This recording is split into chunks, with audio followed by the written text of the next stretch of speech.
ವಾಲ್ಮೀಕಿ ಹಗರಣದ ಬಗ್ಗೆ ವಿಧಾನಮಂಡಲದಲ್ಲಿ ಹೋರಾಟ ಮಾಡಿ ಕಾಂಗ್ರೆಸ್ಗೆ ಬಿಸಿ ಮುಟ್ಟಿಸಿದ್ದ ವಿಪಕ್ಷಗಳು ಇದೀಗ ಸಿಎಂ ಸಿದ್ದರಾಮಯ್ಯ ಕುಟುಂಬ ಭಾಗಿಯಾದ ಆರೋಪ ಹೊತ್ತಿರುವ ಮೂಡಾ ಕೇಸನ್ನ ಕೈಗೆತ್ತಿಕೊಂಡು ವಿಧಾನಸೌಧದಲ್ಲಿ ಅಹೋರಾತ್ರಿ ಹೋರಾಟ ನಡೆಸಿದ್ರು. ಮೂಡಾ ಹಗರಣದ ಬಗ್ಗೆ ವಿಧಾನಸಭೆಯಲ್ಲಿ ಪ್ರಸ್ತಾಪಿಸಿ ಚರ್ಚೆಗೆ ಬಿಜೆಪಿ ಹಾಗೂ ಜೆಡಿಎಸ್ ಅವಕಾಶ ಕೋರಿತು.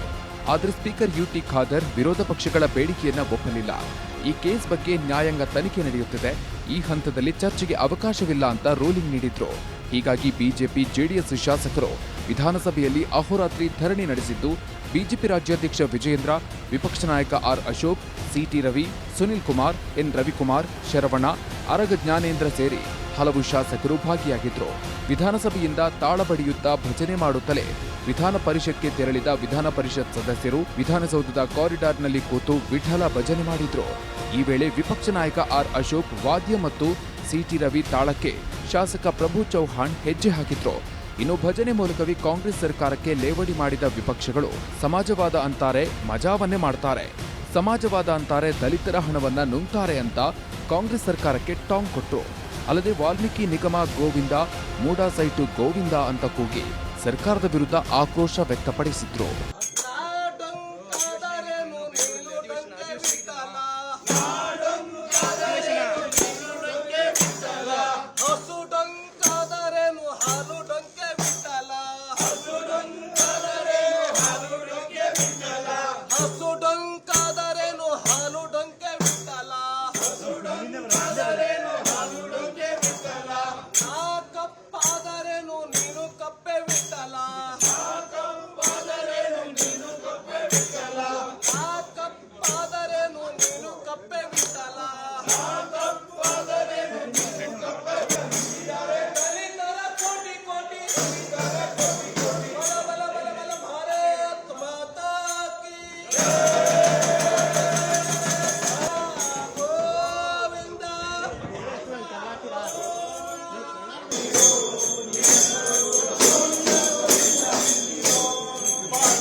ಇನ್ನು ಅಹೋರಾತ್ರಿ ಧರಣಿಯಲ್ಲಿ ಭಾಗಿಯಾಗಿದ್ದ ಬಿಜೆಪಿ ರಾಜ್ಯಾಧ್ಯಕ್ಷ ವಿಜಯೇಂದ್ರ ಸಿಎಂ ಸಿದ್ದರಾಮಯ್ಯ ವಿರುದ್ಧ ವಾಗ್ದಾಳಿ ನಡೆಸಿದ್ರು. ಸಿಎಂ ಸಿದ್ದರಾಮಯ್ಯ ಅವರು ತಮ್ಮ ಅಧಿಕಾರವನ್ನ ದುರುಪಯೋಗ ಮಾಡಿಕೊಂಡಿದ್ದಾರೆ, ವಿಧಾನಸೌಧದಲ್ಲಿ ವೇದಿಕೆ ಇದ್ರೂ ಕೂಡ ಚರ್ಚೆಗೆ ಬರೋದಿಲ್ಲ ಅಂತಾರೆ. ಹೀಗಾಗಿ ಎಲ್ಲದಕ್ಕೂ ಸಿಎಂ ಉತ್ತರ ಕೊಡಬೇಕು, ಅಲ್ಲಿಯವರೆಗೂ ನಾವು ಸರ್ಕಾರದ ವಿರುದ್ಧ ಹೋರಾಟ ಮಾಡ್ತೀವಿ ಅಂದ್ರು. ಇತ್ತ ವಿಪಕ್ಷ ನಾಯಕ ಆರ್ ಅಶೋಕ್ ಮಾತನಾಡಿ, ಸರ್ಕಾರ ಬಂದ 14 ತಿಂಗಳಲ್ಲಿ 2 ದೊಡ್ಡ ಹಗರಣ ನಡೆದಿದೆ. ಮೂಡಾದಲ್ಲಿ ಭೂಮಿಯನ್ನ ಕಬ್ಜಾ ಮಾಡಿ ದಲಿತರ ಹಣ ಲೂಟಿ ಮಾಡಿದ್ದಾರೆ. ಈ ಬಗ್ಗೆ ಸದನದಲ್ಲಿ ಚರ್ಚೆಗೆ ಅವಕಾಶ ಕೇಳಿದ್ದೆವು. ಭಯ ಇಲ್ಲದ ಮೇಲೆ ಚರ್ಚೆಗೆ ಹೆದರೋದು ಯಾಕೆ? ಸದನದಲ್ಲಿ ಉತ್ತರ ಕೊಡೋದಿಕ್ಕಾಗದೆ ಸಿಎಂ ಹಾಗೂ ಇಡೀ ತಂಡ ಹೆದರಿ ಓಡ್ತಿದ್ದಾರೆ ಅಂತ ವಿಪಕ್ಷ ನಾಯಕ ಆರ್ ಅಶೋಕ್ ಕಿಡಿಕಾರಿದ್ರು. ಅಹಿಂದ ನಾಯಕರು ಅಂತೇಳಿ ಹೆಮ್ಮೆಯಿಂದ ಹೇಳ್ಕೊಳ್ತಾ ಇದ್ದಂತ ಸಿದ್ದರಾಮಯ್ಯನವರು ಅಧಿಕಾರಕ್ಕೆ ಬಂದ ನಂತರದಲ್ಲಿ ಯಾಕೆ ಇವತ್ತು ಅಹಿಂದ ಬಗ್ಗೆ ಅವರ ಕಳಕಳಿ ಕಡಿಮೆ ಆಗಿದೆ?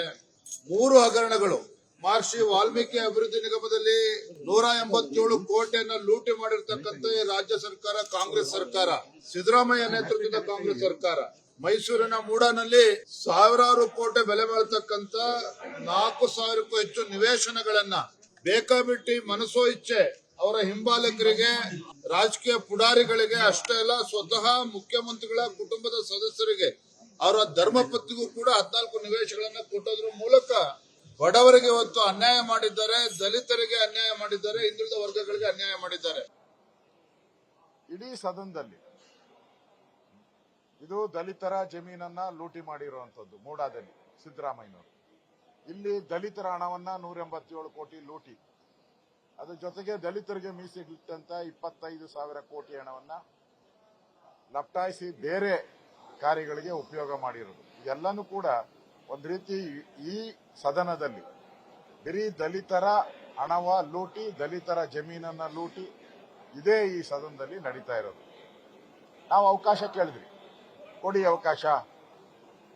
ಯಾಕೆಂದ್ರೆ ಮುಖ್ಯಮಂತ್ರಿ ಹೇಳಿದ್ದಾರೆ ನನ್ನ ಜಮೀನು 62 ಕೋಟಿ ಬೇಕು ಅಂತ ಕೇಳಿದ್ದಾರೆ. ಮತ್ತೆ ನಾನೇನು ಸೈಟ್ ಕೇಳಿರಲಿಲ್ಲ, ಮೂಡಾದವರೇ ಸುಮ್ಮನೆ ಸೈಟ್ ಕೊಟ್ಟಿದ್ದಾರೆ, ನಾನು ಯಾವುದೇ ಅಕ್ರಮ ಮಾಡಿಲ್ಲ ಅಂತಾರೆ. ಅಕ್ರಮ ಮಾಡಿಲ್ಲ ಅಂದ್ರೆ ಅಧಿವೇಶನದಲ್ಲಿ ಚರ್ಚೆ ಮಾಡಕ್ಕೆ ಭಯ ಯಾಕೆ? ಮುಖ್ಯಮಂತ್ರಿಗಳೇ, ನೀವು ಏನು ಅನ್ಯಾಯ ಮಾಡಿಲ್ಲ ಅಂದ್ರೆ ಚರ್ಚೆ ಯಾಕೆ ಬೇಡ? ಎದರಿ ಓಡೋಗ್ತಾ ಇದ್ದಾರೆ ಇವತ್ತು ಮುಖ್ಯಮಂತ್ರಿಗಳು, ಅವರ ಇಡೀ ತಂಡ, ಕಾಂಗ್ರೆಸ್ ಅವರು. ಸದನದಲ್ಲಿ ಉತ್ತರ ಕೊಡಕ್ಕೆ ಆಗ್ತಾ ಇಲ್ಲ, ಯಾಕಂದ್ರೆ ಸಿಕ್ಕಾಕೊಂಡ್ಬಿಟ್ಟಿದ್ದಾರೆ. ವಾಲ್ಮೀಕಿ ಅಭಿವೃದ್ಧಿ ನಿಗಮದ ಹಣ ಮತ್ತು ಮೂಡಾ ಹಗರಣದ ಬಗ್ಗೆ ಚರ್ಚೆಗೆ ಆಗ್ರಹಿಸಿ ಪ್ರತಿಪಕ್ಷ ನಡೆಸುತ್ತಿದ್ದ ಅಹೋರಾತ್ರಿ ಧರಣಿಯನ್ನ ಕೈಬಿಡುವಂತೆ ಸ್ಪೀಕರ್ ಯುಟಿ ಖಾದರ್ ಮನವಿ ಮಾಡಿದ್ರು. ವಿಪಕ್ಷ ನಾಯಕರನ್ನ ಸಂಧಾನಕ್ಕಾಗಿ ಸ್ಪೀಕರ್ ಕರೆದಿದ್ದು ಸಂಧಾನಕ್ಕೆ ಬಾರದೆ ಯಾವುದೇ ಕಾರಣಕ್ಕೂ ಹೋರಾಟ ಹಿಂಪಡೆಯಲ್ಲ ಅಂತ ವಿಪಕ್ಷ ಶಾಸಕರು ತಿಳಿಸಿದ್ರು. ಈ ಬಗ್ಗೆ ವಿಸ್ತಾರ ನ್ಯೂಸ್ ಜೊತೆ ಮಾತನಾಡಿದ ಸ್ಪೀಕರ್ ಯುಟಿ ಖಾದರ್, ಪ್ರಜಾಪ್ರಭುತ್ವದಲ್ಲಿ ಪ್ರತಿಭಟನೆ ಮಾಡಲು ಹಕ್ಕಿದೆ, ಮನವಿ ಮಾಡಿದ್ರೂ ಧರಣಿ ಮುಂದುವರೆಸಿದ್ದಾರೆ. ನೆಮ್ಮದಿಯಿಂದ ಧರಣಿ ಮಾಡಲು ಏನೆಲ್ಲ ಸೌಲಭ್ಯ ಬೇಕೋ ಅದನ್ನೆಲ್ಲ ಮಾಡಿಕೊಡುತ್ತೇನೆ ಅಂತ ಹೇಳಿದ್ರು. ಅದು ಪ್ರತಿಪಕ್ಷದ ಅವ್ರಿಗೆ ಬಿಟ್ಟ, ರಾಜ್ಯಕ್ಕೆ ಪಕ್ಷ ಬಿಟ್ಟಂತ ವಿಚಾರ. ಪ್ರತಿಭಟನೆ ಮಾಡಬೇಕಾ ಮಾಡಬಾರ್ದು ಅಂತೇಳಿ. ಸೊ ಪ್ರಜಾಪ್ರಭುತ್ವದಲ್ಲಿ ಪ್ರತಿಭಟನೆಗೆ ಅವಕಾಶ ಇದೆ. ಆ ಪ್ರತಿಭಟನೆಯ ಒಂದು ಮಾಡಲಿಕ್ಕೆ ಅವರು ತೀರ್ಮಾನ ಮಾಡಿದ್ದಾರೆ. ಅದಕ್ಕೆ ಬೇಕಾಗುವಂಥ ಸವಲತ್ತುಗಳನ್ನು, ವಿಶೇಷಗಳನ್ನು ಎಲ್ಲ ಅವ್ರಿಗೆ ಏನೆಲ್ಲ ಸವಲತ್ತು ಬೇಕು ಅದು ಮಾಡಿಕೊಡೋದು ನನ್ನ ಜವಾಬ್ದಾರಿ. ಆ ಕೆಲಸ ಮಾಡಿಸ್ತೇನೆ. ಇನ್ನು ರಾಜ್ಯ ಕಾಂಗ್ರೆಸ್ಗೆ ಕಂಟಕವಾಗಿ ಪರಿಣಮಿಸಿರುವ ವಾಲ್ಮೀಕಿ ಹಗರಣ ಸಂಸತ್ನಲ್ಲೂ ಪ್ರತಿಧ್ವನಿಸಿತು. ರಾಜ್ಯಸಭೆ ಕಲಾಪದಲ್ಲಿ ಬಿಜೆಪಿ ಸಂಸದ ಈರಣ್ಣ ಕಡಾಡಿ ಹಗರಣದ ಬಗ್ಗೆ ಪ್ರಸ್ತಾಪಿಸಿದ್ರು. ವಾಲ್ಮೀಕಿ ಅಭಿವೃದ್ಧಿ ನಿಗಮದಲ್ಲಿ 1 ವರ್ಷದಿಂದ ಫಲಾನುಭವಿಗಳ ಆಯ್ಕೆ ನಡೆದಿಲ್ಲ, ಎಸ್ಸಿ ಎಸ್ಟಿ ಹಾಸ್ಟೆಲ್ಗಳಿಗೆ ಮೂಲ ಸೌಕರ್ಯ ನೀಡಿಲ್ಲ, ಸಮುದಾಯದ ರೈತರ ಜಮೀನಿನಲ್ಲಿ ಕೊಳವೆ ಬಾವಿ ಕೊರೆದಿಲ್ಲ, ನಿಗಮದ ಹಣವನ್ನು ಸಂಪೂರ್ಣವಾಗಿ ಲೂಟಿ ಮಾಡಿದ್ದಾರೆ. ಹಗರಣದಿಂದ ಸಚಿವರು ರಾಜೀನಾಮೆ ನೀಡಿದ್ದಾರೆ. ಇಡಿ ಅಧಿಕಾರಿಗಳು ದಾಳಿ ನಡೆಸಿ ಸುಮಾರು 40 ಕೋಟಿ ಹಣ ವಶಪಡಿಸಿಕೊಂಡು ತನಿಖೆ ನಡೆಸುತ್ತಿದ್ದಾರೆ. ತನಿಖೆ ನಡೆಸುತ್ತಿರುವ ಇಡಿ ಅಧಿಕಾರಿಗಳ ಮೇಲೆ ಕೇಸ್ ಹಾಕಿ ವಾಲ್ಮೀಕಿ ಹಗರಣದ ಪ್ರಕರಣವನ್ನ ಮುಚ್ಚಿ ಹಾಕಲು ಪ್ರಯತ್ನ ನಡೀತಾ ಇದೆ. ಆದ್ದರಿಂದ ವಾಲ್ಮೀಕಿ ಹಗರಣದ ಪ್ರಕರಣವನ್ನ ಸಿಬಿಐ ತನಿಖೆ ನಡೆಸಬೇಕು, ತಪ್ಪಿತಸ್ಥರಿಗೆ ಶಿಕ್ಷೆಯಾಗಬೇಕು ಅಂತ ಸಂಸದ ಈರಣ್ಣ ಕಡಾಡಿ ಆಗ್ರಹಿಸಿದ್ರು.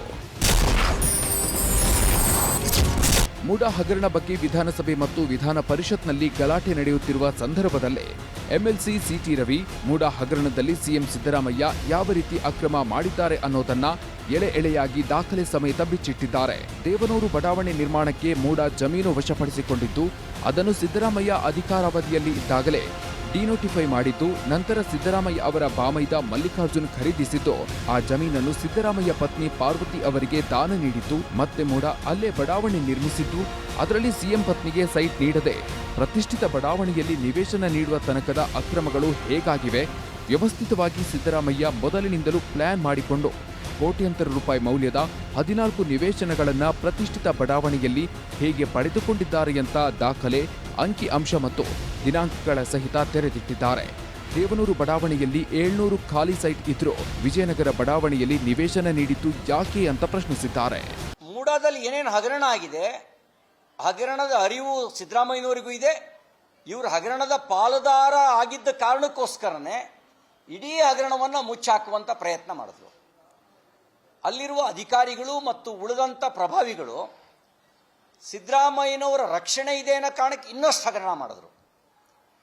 ಮತ್ತೆ ನಮ್ಮದು ಹೊರಗಡೆ ಬಂದರೆ ಸಿದ್ದರಾಮಯ್ಯನವರು ಬೀದಿಗೆ ಬರ್ತಾರೆ ಅನ್ನೋ ಕಾರಣಕ್ಕೋಸ್ಕರ ಪರಸ್ಪರ ಅವರು ಕೊಲೈಡ್ ಆಗಿ ಸಾವಿರಾರು ಕೋಟಿ ರೂಪಾಯಿ ಹಗರಣವನ್ನು ಇವರು ಮಾಡಿದ್ದಾರೆ. ಮೂಡಾ ಹಗರಣ ವಿಧಾನಮಂಡಲದಲ್ಲಿ ಸದ್ದು ಮಾಡುವಾಗಲೇ ಮೈಸೂರಲ್ಲಿ ಮಾಜಿ ಸಂಸದ ಪ್ರತಾಪ್ ಸಿಂಹ ಮತ್ತು ಮೂಡಾ ಅಧ್ಯಕ್ಷ ಕೆ ಮರಿಗೌಡ ನಡುವೆ ವಾಕ್ಸಮರಕ್ಕೆ ಕಾರಣವಾಗಿದೆ. ಮೂಡಾದಿಂದ ಅಕ್ರಮವಾಗಿ ಮಾಜಿ ಸಂಸದರು ಸೈಟ್ ಪಡೆದಿದ್ದಾರೆ ಅಂತ ಕಾಂಗ್ರೆಸ್ ನಾಯಕರ ಆರೋಪಕ್ಕೆ ಪ್ರತಾಪ್ ಸಿಂಹ ಕಿಡಿಕಾರಿದ್ದು, ಸಿಎಂ ಸಿದ್ದರಾಮಯ್ಯ 14 ಸೈಟ್ಗಳನ್ನು ವಾಪಸ್ ನೀಡಬೇಕು ಅಂತ ಒತ್ತಾಯಿಸಿದ್ದಾರೆ. ನಾನು ಈಗಲೂ ಸಿದ್ದರಾಮಯ್ಯ ಅವರನ್ನ ಭ್ರಷ್ಟ ಅನ್ನಲ್ಲ, 14 ಸೈಟುಗಳಿಗೆ ನಿಮ್ಮ ವರ್ಚಸ್ಸು ಕುಗ್ಗುವಂತೆ ಮಾಡಿಕೊಳ್ಳಬೇಡಿ, ಮೂಡಾಕ್ಕೆ ಸೈಟ್ ಸರೆಂಡರ್ ಮಾಡಿ ನಿಮ್ಮ ಘನತೆ ಉಳಿಸಿಕೊಳ್ಳಿ ಅಂತ ಸಲಹೆ ನೀಡಿದ್ದಾರೆ. ಮರಿಗೌಡ ಬಗ್ಗೆಯೂ ಕಿಡಿಕಾರಿರುವ ಸಿಂಹ ಡಿಸಿಯನ್ನ ನಿಂದಿಸಿ 1 ತಿಂಗಳು ತಲೆಮರೆಸಿಕೊಂಡಿದ್ದ ಅಂತ ಬಕ್ರಾನನ್ನ ಸಿದ್ದರಾಮಯ್ಯ ಜೊತೆಗಿಟ್ಟುಕೊಂಡಿದ್ದಾರೆ ಅಂತ ಕಿಡಿಕಾರಿದ್ದಾರೆ. ಇನ್ನು ಕೇಂದ್ರ ಸಚಿವ ಎಚ್ ಡಿ ಕುಮಾರಸ್ವಾಮಿ ಕೂಡ ಅಕ್ರಮವಾಗಿ ಸೈಟ್ ಪಡೆದಿದ್ದಾರೆ ಅಂತ ಕಾಂಗ್ರೆಸ್ ನಾಯಕ ಲಕ್ಷ್ಮಣ್ ಆರೋಪಕ್ಕೆ ಮಾಜಿ ಸಚಿವ ಸಾರಾ ಮಹೇಶ್ ಆಕ್ರೋಶ ವ್ಯಕ್ತಪಡಿಸಿದ್ದು 1985ರಲ್ಲಿ ನಿವೇಶನ ಕೋರಿ ಅರ್ಜಿ ಸಲ್ಲಿಸಿದ್ರೂ ಮಂಜೂರಾಗಿಲ್ಲ. ಮುಡಾದಲ್ಲಿ ಎಚ್ಡಿಕೆ ಯಾವುದೇ ನಿವೇಶನವನ್ನ ಪಡೆದಿಲ್ಲ ಅಂತ ಸ್ಪಷ್ಟಪಡಿಸಿದ್ದಾರೆ. ನೀವೇ ಸರೆಂಡರ್ ಮಾಡಲಿಲ್ಲ ಅಂತಂದ್ರೆ ಹಗರಣದ ಆಳಕ್ಕೆ ಹೋಗಕ್ಕಾಗಲ್ಲ. ನಿಮಗೆ ದುಡ್ಡಿನ ಹಪಾಪಿ ಇರುವಂತ ವ್ಯಕ್ತಿ ಅಂತ ನಾನು ಯಾವತ್ತೂ ಭಾವಿಸಿಲ್ಲ. ಯಾಕೆಂದ್ರೆ 14 ಬಜೆಟ್ಗಳನ್ನ ಮಂಡಿಸಿರುವಂತವ್ರು, 14 ವರ್ಷಗಳ ಕಾಲ ನೀವು ವಿತ್ತ ಸಚಿವರಾಗಿದ್ದಂತವ್ರು, ಈಗ 7ನೇ ವರ್ಷಕ್ಕೆ ನೀವು ಮುಖ್ಯಮಂತ್ರಿ ಆಗಿ ಕಾಲಿಡ್ತಾ ಇದ್ದೀರಿ. ಆದ್ರೆ ನಿಮ್ಮ ಜೀವನದ ಟ್ರ್ಯಾಕ್ ರೆಕಾರ್ಡ್ ಅನ್ನು ತೆಗೆದು ನೋಡಿದಾಗ ನಿಮಗೆ ಭ್ರಷ್ಟಾಚಾರದ ಕಳಂಕ ಇರಲಿಲ್ಲ ಅಂತ ಹೇಳಿ ಅವರಿಗೆ ನಾನು ಗೌರವಪೂರ್ವಕವಾಗಿ ಒಂದು ಸಲಹಾ ರೂಪದಲ್ಲಿ ಹೇಳಿಕೆಯನ್ನು ಕೊಟ್ಟೆ. ಕುಮಾರಣ್ಣ ಅವ್ರ ಹೆಸರಲ್ಲಾಗಲಿ, ನಿಖಿಲ್ ಅವ್ರ ಹೆಸರಲ್ಲಾಗಲಿ, ಅನಿತಮ್ನವ್ರ ಹೆಸರಲ್ಲಾಗಲಿ ಮೈಸೂರು ನಗರಾಭಿವೃದ್ಧಿ ಪ್ರಾಧಿಕಾರದಲ್ಲಿ ಯಾವುದೇ ಕಮರ್ಷಿಯಲ್ ಅಥವಾ ರೆಸಿಡೆನ್ಷಿಯಲ್ ನಿವೇಶನ ಇಲ್ಲ. ವಾಲ್ಮೀಕಿ ನಿಗಮದ ಹಗರಣದಲ್ಲಿ ಭಾಗಿಯಾದ ಆರೋಪದಲ್ಲಿ ರಾಜ್ಯ ಸರ್ಕಾರದಿಂದ ಅಮಾನತಾದ ವಾಲ್ಮೀಕಿ ನಿಗಮದ ಮಾಜಿ ನಿರ್ದೇಶಕ ಕಲ್ಲೇಶ್ ಅವರ ಮಾತನ್ನ ನಂಬಿಕೊಂಡು ಜಾರಿ ನಿರ್ದೇಶನಾಲಯದ ವಿರುದ್ಧ ಸಮರ ಸಾರಿದ್ದ ಸಿದ್ದು ಸರ್ಕಾರದ ವಿರುದ್ಧ ಬಿಜೆಪಿ ಕಿಡಿಕಾರಿದೆ. ಈ ಕಲ್ಲೇಶ್ನನ್ನು ರಾಜ್ಯ ಸರ್ಕಾರವೇ ಅಮಾನತಿನಲ್ಲಿಟ್ಟಿತ್ತು. ಈ ಅಧಿಕಾರಿ ಸಿಎಂ, ಡಿಸಿಎಂ ವಿರುದ್ಧ ಮಾಹಿತಿ ನೀಡಿದ ಹಿನ್ನೆಲೆ ಕಾಂಗ್ರೆಸ್ನವರು ಹೊಸ ನಾಟಕವನ್ನ ಶುರು ಮಾಡಿದ್ದಾರೆ ಅಂತ ಸಾಮಾಜಿಕ ಜಾಲತಾಣ ಎಕ್ಸ್ನಲ್ಲಿ ಕಿಡಿಕಾರಿದೆ. ಸಿಎಂ ಸಿದ್ದರಾಮಯ್ಯ ಅಧಿಕಾರ ದುರುಪಯೋಗ ಪಡಿಸಿಕೊಂಡು ಕಳಂಕಿತ ಅಧಿಕಾರಿಗೆ ಆಮಿಷವೊಡ್ಡಿ ಸುಳ್ಳು ದೂರು ಕೊಡಿಸಿದ್ದಾರೆ ಅಂತ ಬಿಜೆಪಿ ಕಿಡಿಕಾರಿದೆ ಮತ್ತು ಸಿಎಂ ಸಿದ್ದರಾಮಯ್ಯ ಕುರ್ಚಿಗೆ ಅಂಟಿಕೊಳ್ಳದೆ ರಾಜೀನಾಮೆ ನೀಡಬೇಕು ಅಂತ ಆಗ್ರಹಿಸಿದೆ. ಇದಕ್ಕೆ ಸಚಿವ ದಿನೇಶ್ ಗುಂಡೂರಾವ್ ಕಿಡಿಕಾರಿದ್ದು, ವಾಲ್ಮೀಕಿ ಕೇಸ್ನಲ್ಲಿ ಜಾರಿ ನಿರ್ದೇಶನಾಲಯ ಎಂಟ್ರಿ ಕೊಟ್ಟಿರುವ ಉದ್ದೇಶ ಸ್ಪಷ್ಟವಾಗಿದೆ. ಈ ಕೇಸ್ನಲ್ಲಿ ಸಿದ್ದರಾಮಯ್ಯ ಬಂಧನ ಮಾಡಬೇಕು, ಈ ಸರ್ಕಾರವನ್ನು ತೆಗಿಬೇಕು ಎಂಬ ಉದ್ದೇಶ ಹೊಂದಿದೆ ಅಂತ ಆರೋಪಿಸಿದ್ದಾರೆ. ಇನ್ನು ಇಡಿ ಅಧಿಕಾರಿಗಳ ವಿರುದ್ಧದ ಎಫ್ಐಆರ್ಗೆ ಹೈಕೋರ್ಟ್ ಸ್ಟೇ ಕೊಟ್ಟಿದ್ದಕ್ಕೆ ತಾಂತ್ರಿಕ ಕಾರಣಗಳಿವೆ ಅಂತ ಸಮಜಾಯಿಷಿ ನೀಡಿದ್ದಾರೆ. ರಾಜ್ಯದಲ್ಲಿ ಭ್ರಷ್ಟಾಚಾರ ತಾಂಡವವಾಡ್ತಿದೆ. ನಿರುದ್ಯೋಗದಿಂದ ಯುವಕರು ಬಳಲಿದ್ದಾರೆ ಎಂದು ಚುನಾವಣೆ ಪೂರ್ವದಲ್ಲಿ ಅಬ್ಬರಿಸಿ ಬೊಬ್ಬಿಟ್ಟಿದ್ದ ಕಾಂಗ್ರೆಸ್ ಪಕ್ಷ ಅಧಿಕಾರಕ್ಕೆ ಬಂದ ಕೂಡಲೇ ಸರ್ಕಾರಿ ಉದ್ಯೋಗ ಭರ್ತಿ ಭರವಸೆ ನೀಡಿತ್ತು. ಇದೀಗ ಅದೆಲ್ಲವನ್ನು ಮರೆತಿರುವ ಸಿಎಂ ಸಿದ್ದರಾಮಯ್ಯ ಸರ್ಕಾರ ಅಧಿಕಾರಕ್ಕೆ ಬಂದು 1 ವರ್ಷವಾದರೂ ಒಂದೇ ಒಂದು ಸರ್ಕಾರಿ ಹುದ್ದೆ ಭರ್ತಿ ಮಾಡಿಕೊಳ್ಳದಿರೋದು ಜನರ ಆಕ್ರೋಶಕ್ಕೆ ಕಾರಣವಾಗಿದೆ. ರಾಜ್ಯ ಸರ್ಕಾರದಲ್ಲಿ ಮಂಜೂರಾದ ಒಟ್ಟು ಹುದ್ದೆಗಳಲ್ಲಿ 2.55 ಲಕ್ಷ ಹುದ್ದೆಗಳು ಖಾಲಿ ಇದ್ದು, ಸಿದ್ದು ಸರ್ಕಾರ ಮಾತ್ರ ಕಾಲಹರಣ ಮಾಡುತ್ತಾ ಯುವಕರ ಕನಸನ್ನು ಕಮರಿಸುತ್ತಿದೆ. ಪರಿಶಿಷ್ಟ ಪಂಗಡ ಕಲ್ಯಾಣ, ಪ್ರವಾಸೋದ್ಯಮ, ಸಹಕಾರ, ಕನ್ನಡ ಮತ್ತು ಸಂಸ್ಕೃತಿ, ರೇಷ್ಮೆ, ಸಮಾಜ ಕಲ್ಯಾಣ ಇಲಾಖೆ, ಕಾರ್ಮಿಕ ಇಲಾಖೆ, ಅಲ್ಪಸಂಖ್ಯಾತರ ಕಲ್ಯಾಣ ಸೇರಿದಂತೆ ಎಲ್ಲ ಇಲಾಖೆಗಳಲ್ಲಿ ಸಾವಿರಾರು ಹುದ್ದೆಗಳು ಖಾಲಿ ಇದ್ದು, ಸಾರ್ವಜನಿಕರು ಅಧಿಕಾರಿಗಳಿಂದ ಸೂಕ್ತ ಕೆಲಸ ಮಾಡಿಸಿಕೊಳ್ಳಲಾರದೆ ಪರಿತಪಿಸುತ್ತಿದ್ದಾರೆ. ಈ ಬಗ್ಗೆ ವಿಸ್ತಾರ ನ್ಯೂಸ್ ನಿನ್ನೆ ಬೆಳಗ್ಗೆಯಿಂದ ವಿಶೇಷ ಅಭಿಯಾನ ಮಾಡಿದ್ದು, ಸರ್ಕಾರದ ಕಣ್ಣು ತೆರೆಸುವ ಕಾರ್ಯ ಮಾಡಿತು. ನಮ್ಮ ಈ ಅಭಿಯಾನಕ್ಕೆ ರಾಜ್ಯಾದ್ಯಂತ ಅಭೂತಪೂರ್ವ ಬೆಂಬಲ ವ್ಯಕ್ತವಾಗಿದೆ. ರಾಜ್ಯ ಸರ್ಕಾರದಲ್ಲಿರುವ ಲಕ್ಷಾಂತರ ಹುದ್ದೆಗಳನ್ನು ಭರ್ತಿ ಮಾಡಿಕೊಳ್ಳದೆ ಖಾಲಿ ಬಿಟ್ಟಿರುವ ರಾಜ್ಯ ಸರ್ಕಾರದ ಕಣ್ಣು ತೆರೆಸುವ ಅಭಿಯಾನಕ್ಕೆ ಕಾಂಗ್ರೆಸ್ ಪಕ್ಷದ ಶಾಸಕರು, ಸಚಿವರು ಮೆಚ್ಚುಗೆ ವ್ಯಕ್ತಪಡಿಸಿದ್ದಾರೆ. ವಿಸ್ತಾರ ನ್ಯೂಸ್ ಉತ್ತಮ ಅಭಿಯಾನ ಮಾಡ್ತಾ ಇದೆ.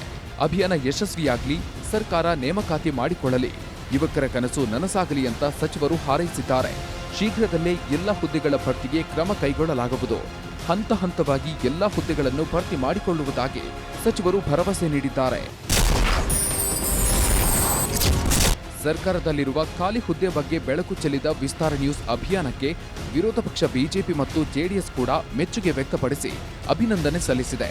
ಖಾಲಿ ಹುದ್ದೆ ಭರ್ತಿ ಮಾಡದೆ ಕಾಲಹರಣ ಮಾಡುತ್ತಿರುವ ಸಿಎಂ ಸಿದ್ದರಾಮಯ್ಯ ಸರ್ಕಾರದ ವಿರುದ್ಧ ಬಿಜೆಪಿ ನಾಯಕರು ಆಕ್ರೋಶ ವ್ಯಕ್ತಪಡಿಸಿದ್ದು, ತಕ್ಷಣ ಹುದ್ದೆ ಭರ್ತಿಗೆ ಕಾರ್ಯಪ್ರವೃತ್ತರಾಗಬೇಕು ಅಂತ ಒತ್ತಾಯಿಸಿದ್ದಾರೆ. ರೇಣುಕಸ್ವಾಮಿ ಕೊಲೆ ಕೇಸಲ್ಲಿ ಡೆವಿಲ್ ಗ್ಯಾಂಗ್ ಪರಪ್ಪನ ಅಗ್ರಹಾರ ಜೈಲು ಸೇರಿ ತಿಂಗಳು ಕಳೆದಿದೆ. ಈ ಹೊತ್ತಲೇ ನಟ ದರ್ಶನ್ ಪತ್ನಿ ವಿಜಯಲಕ್ಷ್ಮಿ ದಿಢೀರಾಗಿ ಡಿಸಿಎಂ ಡಿಕೆ ಶಿವಕುಮಾರ್ ಅವರನ್ನ ಸದಾಶಿವನಗರದಲ್ಲಿರುವ ನಿವಾಸದಲ್ಲಿ ಭೇಟಿಯಾಗಿದ್ದಾರೆ. ವಿಜಯಲಕ್ಷ್ಮಿ ಜೊತೆ ದರ್ಶನ್ ಸಹೋದರ ದಿನಕರ್ ತೂಗುದೀಪ್, ನಿರ್ದೇಶಕ ಜೋಗಿ ಪ್ರೇಮ್ ಕೂಡ ಡಿಕೆಶಿಯನ್ನ ಭೇಟಿಯಾಗಿ ಚರ್ಚಿಸಿದ್ರು.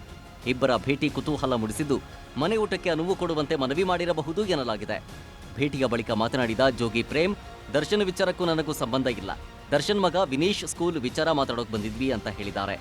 ಭೇಟಿ ಬಳಿಕ ಡಿಸಿಎಂ ಡಿಕೆಶಿ ಮಾತನಾಡಿ, ದರ್ಶನ್ ಪ್ರಕರಣದ ಬಗ್ಗೆ ಯಾವುದೇ ಚರ್ಚೆ ಮಾಡಿಲ್ಲ, ಪೊಲೀಸ್ ತನಿಖೆ ನಡೀತಾ ಇದ್ದು ಮಧ್ಯಪ್ರವೇಶ ಮಾಡೋದಿಲ್ಲ ಅಂದಿದ್ದಾರೆ. ನಮ್ಮಲ್ಲಿ ಸೀಟ್ ಏನೋ ಕೇಳಕ್ಕೆ ಹೇಳಿದ್ದಾರೆ, ನಮ್ಮ ಪ್ರಿನ್ಸಿಪಾಲ್ ಏನೋ ಒಪ್ಪಿಲ್ಲ ಅಂತ ಕಾಣ್ತದೆ. ಅದಕ್ಕೆ ಮಗುನ ವಾಪಸ್ಸು ನಮ್ಮ ಸ್ಕೂಲ್ಗೆ ಸೀಟ್ ಸೇರಿಸ್ಕೊಳ್ಳಿ ಅಂತ ರಿಕ್ವೆಸ್ಟ್ ಮಾಡಕ್ಕೆ ಬಂದಿದ್ರು. ಸೊ ಅವ್ರ ಪ್ರಿನ್ಸಿಪಾಲ್ಗೆ ಭೇಟಿ ಮಾಡಿ ಕೇಳಿದ್ದೀನಿ ನಾನು. ಅವರು ನನ್ನ ಹತ್ರ ಕೇಸು ಏನು ಬಗ್ಗೆ ಮಾತಾಡಲಿಲ್ಲ. ನಾನು ಆ ಕೇಸ್ ಬಗ್ಗೆ ಮಾತಾಡೋಂಥ ಸಂದರ್ಭ ಇಲ್ಲ. ನನಗೇನು ಇದಕ್ಕೆ ಸಂಬಂಧ, ಯಾಕೆಂದರೆ ನಾವು ಪೊಲೀಸು ಯಾವುದೇ ಇನ್ವೆಸ್ಟಿಗೇಷನಲ್ಲಿ ನಾವು ಇಂಟರ್ಫಿಯರ್ ಆಗೋಕ್ಕೆ ಆಗಲ್ಲ. ದರ್ಶನ್ ಅವ್ರ ಮಗನ ವಿನೀಶ್ ಸ್ಕೂಲ್ ಅಡ್ಮಿಷನ್ ಒಂದಿತ್ತು. ಸೊ ಅದನ್ನ ಅವ್ರ ಸ್ಕೂಲ್ ಇದೆಯಲ್ಲ, ಯಾಕೆ ನನ್ನ ಮಗನ ಅಲ್ಲೇ ಇಬ್ಬರು ಜೊತೆಲಿ ಓದ್ತಾ ಇದ್ರು. ಸೊ 1 ವರ್ಷ ಅವನೇನೋ ಬೇರೆ ಕಡೆ ಸಿಗ್ತದೆ, ಈಗ ಹತ್ರ ಅಲ್ಲಿ ದೂರ ಆಯಿತು, ಪ್ರಾಬ್ಲಮ್ ಆಯಿತು ಅಂದ್ಬಿಟ್ಟು ಆ ಸ್ಕೂಲ್ ಯಾಕೆ ಅಂತಲೇ ಮಾತಾಡ್ತೀವಿ ಬಿಟ್ಟರೆ ಬೇರೆ ಯಾವ ಉದ್ದೇಶನೂ ಇಲ್ಲ. ಆಮೇಲೆ ಮಾಮೂಲಿ ದರ್ಶನ್ ಬಂದ್ಬಿಟ್ಟು ನನ್ನ ಸ್ನೇಹಿತರು, ನನ್ನ ಫ್ಯಾಮಿಲಿ. ಸೊ ಕಷ್ಟ ಸುಖ ಮಾತಾಡ್ತೀವಿ, ನಾಟ್ ಲೈಕ್ ಎನಿಥಿಂಗ್ಸ್. ಅದಕ್ಕೆಂದರೆ ಅದು ಕಾನೂನು ಇದೆ, ನ್ಯಾಯಾಂಗ ನಡೀತಾ ಇದೆ, ಅದ್ರ ಮೇಲೆ ನಾವೇನು ಮಾತಾಡೋಕ್ಕಾಗಲ್ಲ ಅದ್ರ ಬಗ್ಗೆ ಅಲ್ವಾ. ಚಿತ್ರದುರ್ಗದ ರೇಣುಕಾಸ್ವಾಮಿ ಕೊಲೆ ಪ್ರಕರಣದಲ್ಲಿ ನಟ ದರ್ಶನ್ ಮತ್ತು ಗ್ಯಾಂಗ್ ಜೈಲು ಪಾಲಾಗಿದೆ. ದರ್ಶನ್ ಭೇಟಿಗೆ ಕೆಲವೊಬ್ಬರಿಗಷ್ಟೇ ಅವಕಾಶ ನೀಡಲಾಗ್ತಾ ಇದೆ. ಇದೀಗ ಅದೇ ಜೈಲಿನಲ್ಲಿದ್ದ ಕೈದಿಯೊಬ್ಬರು ದರ್ಶನ್ ಭೇಟಿ ಮಾಡಿ ಮಾತನಾಡಿದ್ದಾರೆ. 21 ವರ್ಷದ ಹಿಂದೆ ಕೊಲೆ ಆರೋಪದಲ್ಲಿ ಜೈಲು ಸೇರಿದ್ದ ಸಿದ್ದಾರೂಢ ಸನ್ನಡತೆಯ ಆಧಾರದಲ್ಲಿ ರಿಲೀಸ್ ಆಗಿದ್ದಾರೆ. ಇವರು ಬಿಡುಗಡೆಗೂ ಮುನ್ನ ದರ್ಶನ್ ಭೇಟಿ ಮಾಡಿ 12 ನಿಮಿಷ ಮಾತನಾಡಿದ್ದು, ಈ ಬಗ್ಗೆ ವಿಸ್ತಾರ ನ್ಯೂಸ್ಗೆ ಪ್ರತಿಕ್ರಿಯಿಸಿದ್ದಾರೆ. ನಟ ದರ್ಶನ್ ಮುಖದಲ್ಲಿ ಪಶ್ಚಾತ್ತಾಪ ಇತ್ತು. ಅವರ ಕೋಣೆಯಲ್ಲಿ ಸಾಕಷ್ಟು ಪುಸ್ತಕ ಇಟ್ಕೊಂಡಿದ್ರು. ಯೋಗಿ ಆತ್ಮಕತೆ, ವಿವೇಕಾನಂದರ ಆತ್ಮಕತೆ, ಇಸ್ಕಾನ್, ಭಗವದ್ಗೀತೆ ಸೇರಿದಂತೆ ಆಧ್ಯಾತ್ಮಕ್ಕೆ ಸಂಬಂಧಿಸಿದ ಪುಸ್ತಕಗಳಿದ್ವು. ದರ್ಶನ್ ಟಿವಿ ನೋಡ್ತಾರೆ, ವಾಕ್ ಮಾಡ್ತಾರೆ. ಅವರಿಗೆ ನಾನು ಧ್ಯಾನ ಹೇಳ್ಕೊಟ್ಟೆ ಅಂತ ಸಿದ್ದಾರೂಢ ಹೇಳಿದ್ದಾರೆ. ಸರ್, ಅವ್ರಿಗೆ 12 ನಿಮಿಷ ಅವ್ರ ಜೊತೆಲಿ ಇರ್ತೀನಿ ನಾನು. 10 ನಿಮಿಷ ಅವ್ರಿಗೆ ಧ್ಯಾನ ಮಾಡಿಸ್ತೀನಿ. ಅವಾಗ ಅವರು 10 ನಿಮಿಷ ಧ್ಯಾನ ಮಾಡ್ತಾರೆ, 2 ನಿಮಿಷ ಅವ್ರ ಜೊತೆ ಮಾತಾಡ್ತೀನಿ. ಬಾಸು ಯಾವಾಗ ಜೈಲೊಳಗೆ ಕಾಲಿಟ್ಟರು ಆವಾಗಲೇ ಅವ್ರಿಗೆ ಪಶ್ಚಾತ್ತಾಪ ಆಗಿದೆ.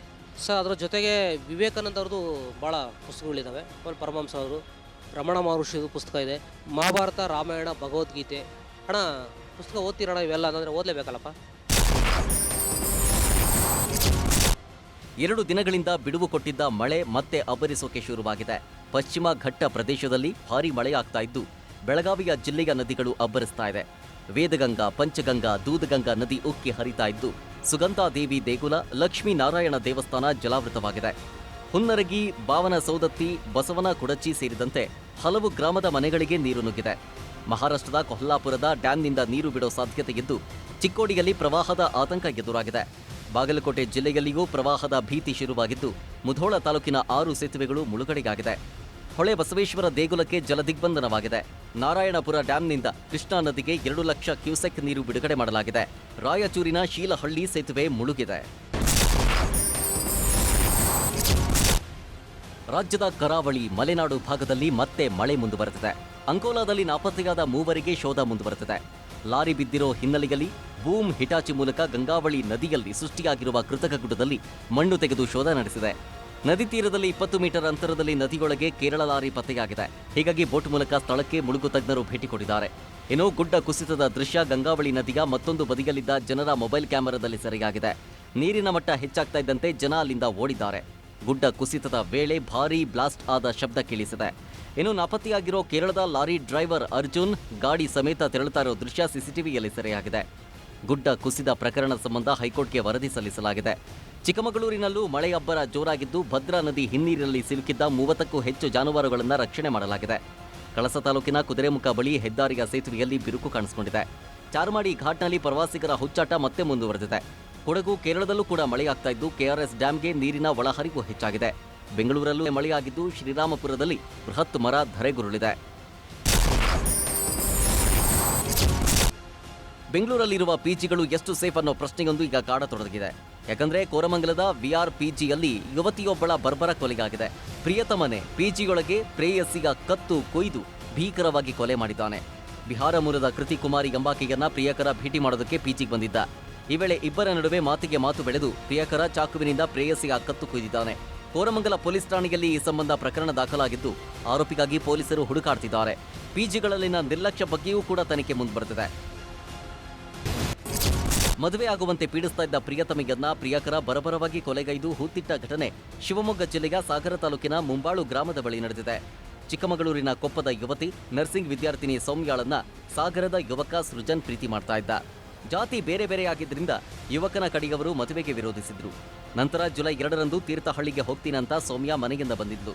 ಇದೇ ವೇಳೆ ಸೃಜನ್ಗೆ ನಿಮ್ಮ ಮನೆಗೆ ಕರ್ಕೊಂಡು ಹೋಗುವಂತ ಒತ್ತಡ ಹಾಕಿದ್ಲು. ಈ ವೇಳೆ ಜಗಳ ನಡೆದು ಸೃಜನ್ ಸೌಮ್ಯಾಳನ್ನ ಕೊಲೆ ಮಾಡಿ ಹೂತಿಟ್ಟಿದ್ದ.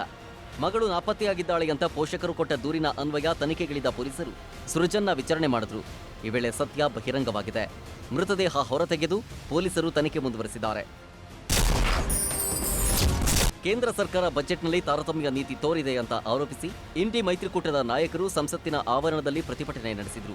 ನಮಗೆ ಭಾರತ ಬಜೆಟ್ ಬೇಕು, ಎನ್ಡಿಗೆ ಬಜೆಟ್ ಅಲ್ಲ, ಬಜೆಟ್ನಲ್ಲಿ ಭಾರತಕ್ಕೆ ದ್ರೋಹ, ಇದೊಂದು ಮಿತ್ರ ಪಕ್ಷಗಳ ಬಜೆಟ್ ಅಂತ ಫಲಕಗಳನ್ನು ಹಿಡಿದು ಘೋಷಣೆ ಕೂಗಿದ್ರು. ವಿಪಕ್ಷಗಳು ರಾಜ್ಯಸಭೆ ಕಲಾಪವನ್ನು ಬಹಿಷ್ಕರಿಸಿ ಹೊರನಡೆದವು.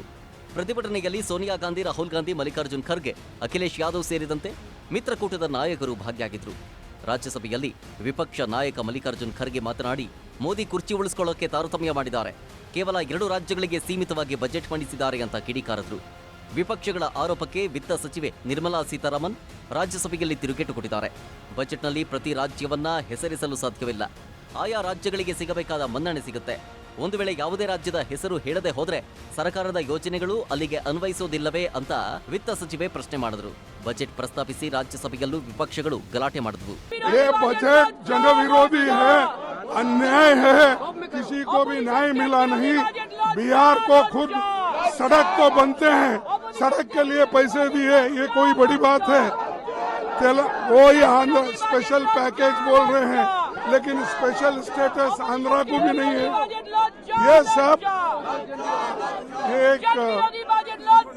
ये डिसेप्टिव बजट है और इसमें अन्याय है।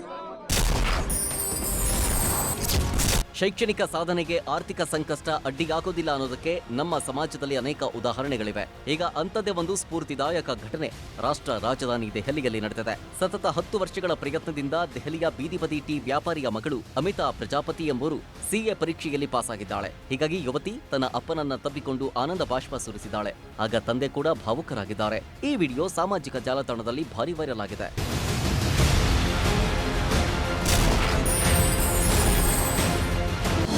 ಅನುಕ್ಷಣದ ಸುದ್ದಿಗಳಿಗಾಗಿ ವಿಸ್ತಾರ ನ್ಯೂಸ್ ಯೂಟ್ಯೂಬ್ ಚಾನೆಲ್ ಸಬ್ಸ್ಕ್ರೈಬ್ ಮಾಡಿ.